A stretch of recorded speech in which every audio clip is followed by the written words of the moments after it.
হিন্দুর মধ্যে যে ভাগাভাগি মুসলমানটা বাদ দাও, হিন্দুর মধ্যে ভগবান এই তোর আমি ইয়ে পাই না, মানুষ এই ভগবান। আসসালামু আলাইকুম, সবাই কেমন আছেন? আমি আলহামদুলিল্লাহ অনেক ভালো আছি। তো আজকের এই ভিডিওটা করার কারণ হচ্ছে আমি অনেক দিন যাবতই সোশ্যাল মিডিয়া বলেন, ইউটিউবে বলেন, দেখতে পাচ্ছি যে ভারতের বিভিন্ন চ্যানেল থেকে বাংলাদেশিদের নামে একটা মিথ্যা ব্লেম দেওয়া হচ্ছে। সেটা হচ্ছে গিয়ে যে বাংলাদেশের মুসলমানরা নাকি হিন্দুদের উপর অত্যাচার করছে এবং হিন্দুদের মন্দিরগুলো নাকি ভেঙে দিচ্ছে। আসলে এটা কতটা কি সত্যি জানি না, কিন্তু যেহেতু এটা আমি দেখতে পেয়েছি, যে কারণে আমার মনে হলো যে এই ব্যাপারে একটু আমার খোঁজ নেওয়া উচিত। তাই আমি আমাদের জালকাঠি শহরের কিছু মন্দিরে গিয়ে খোঁজ নিলাম এই ব্যাপারে, যে আসলে এটা সত্য কিনা বা আসলে হিন্দুদের উপর মুসলমানরা আক্রমণ করছে কিনা।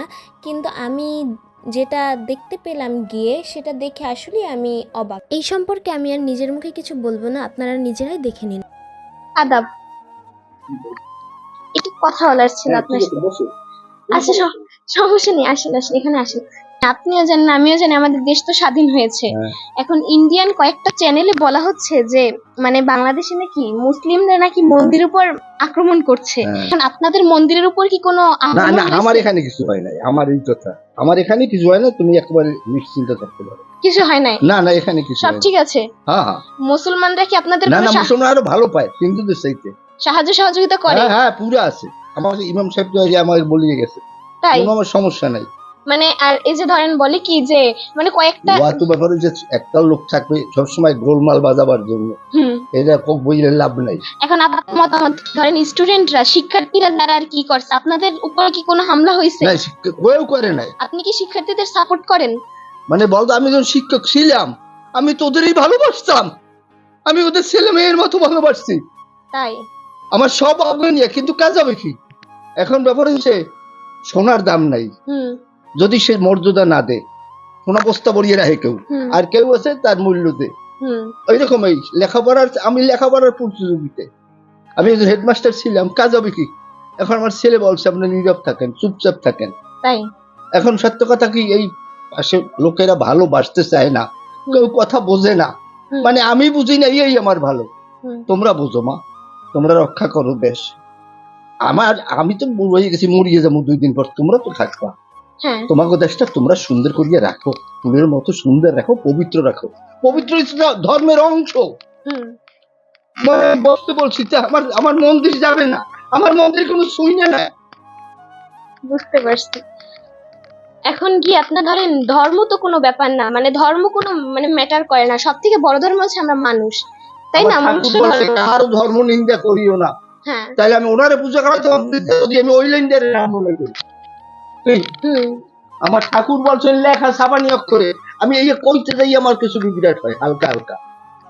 আমাদের মধ্যে সত্য কথা বলতে, হিন্দুর মধ্যে যে ভাগাভাগি মুসলমানটা বাদ দাও, হিন্দুর মধ্যে ভগবান এই তোর আমি ইয়ে পাই না, মানুষ এই ভগবান। আমরা যদি পূজা করি, তোমার যে আমি মা সম্বোধন করি, তুমি আমার আর কিছু না, বুড়ো তো সম্বোধন করবা।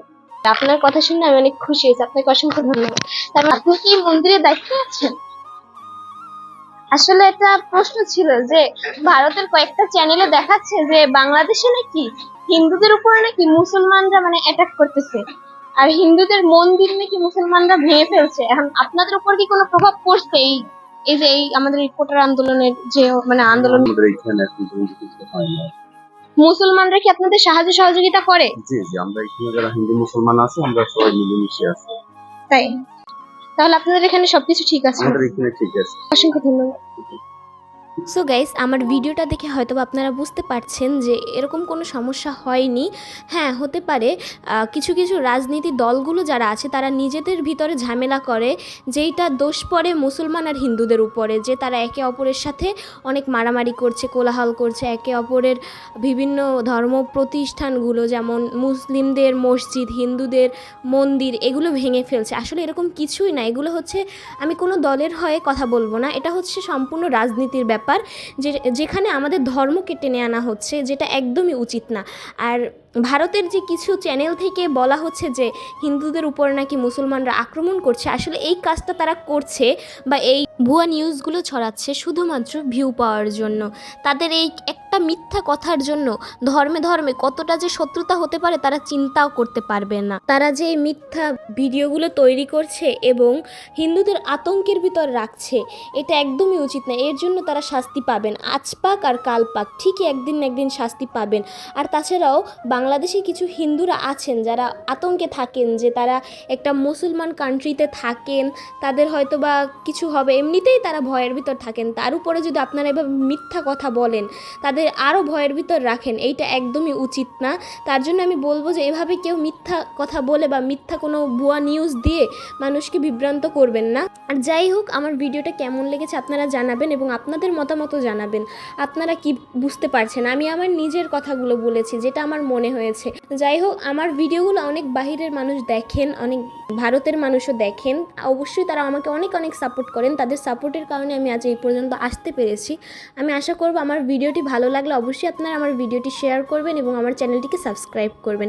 আজ এই পর্যন্ত, সবাই ভালো থাকবেন। নেক্সট ভিডিওতে আবার দেখা হবে। আল্লাহ হাফেজ।